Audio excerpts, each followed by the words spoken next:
মানুষ কেন সত্য জানলেও মিথ্যা বিশ্বাস করে? তুমি জানো এটা মিথ্যা, তবুও বিশ্বাস করছো।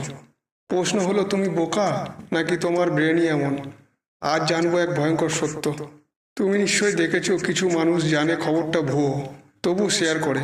কিছু মানুষ জানে খবরটা গুজব, তবুও বিশ্বাস করে। আমরা বলি লোকটা বোকা, কিন্তু বিজ্ঞান বলে মানুষ বোকা না, মানুষের ব্রেনই এমনভাবে তৈরি। এই ঘটনার নাম হলো ইলিউশন অফ ট্রুথ এফেক্ট। এর মানে কি? একটা কথা বারবার শুনলে ব্রেন সেটাকে সত্য মনে করতে শুরু করে, যদিও তুমি জানো সেটা মিথ্যা। তাহলে বিজ্ঞানীরা কিভাবে প্রমাণ করলো? একটা এক্সপেরিমেন্টের মাধ্যমে। মানুষকে কিছু বাক্য দেখানো হলো, যেমন সূর্য ঠান্ডা, মানুষ উড়তে পারে।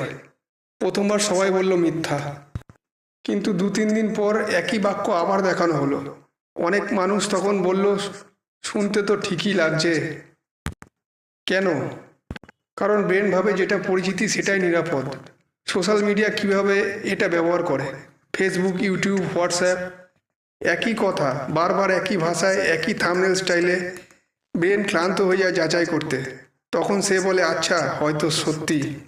সবচেয়ে ভয়ঙ্কর সত্য, ব্রেন সত্য খোঁজে না, ব্রেন শান্তি খোঁজে। যে কথাটা কম কষ্ট দেয়, কম ভাবতে হয়, ব্রেন সেটাকেই ধরে রাখে।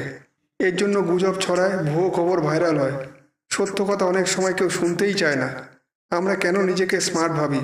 কারণ আমি ভাবি আমি তো জানি, কিন্তু ব্রেন ভাবে বারবার শুনেছি তাই ঠিকই হবে। জ্ঞান আর বিশ্বাস এই দুটো জিনিস আলাদা। তাহলে বাঁচবো কিভাবে? 3টে সহজ নিয়ম। খুব আবেগ জাগালে সন্দেহ করো। সবাই যখন বলছে প্রশ্ন করো। শেয়ার করার আগে 10 সেকেন্ড থামো। এই 10 সেকেন্ডে ইলিউশন অফ ট্রুথ ভেঙে যায়। সবচেয়ে বড় মিথ্যা হলো আমরা ভাবি আমরা কখনো ভুল বিশ্বাস করি না, কিন্তু সত্য হলো আমাদের ব্রেন আমাদের সাথে সবচেয়ে বেশি চালাকি করে। তুমি কি কখনো এমন কিছু বিশ্বাস করেছো যেটা পরে বুঝেছো ভুল ছিল? কমেন্টে শুধু হ্যাঁ বা না লেখো।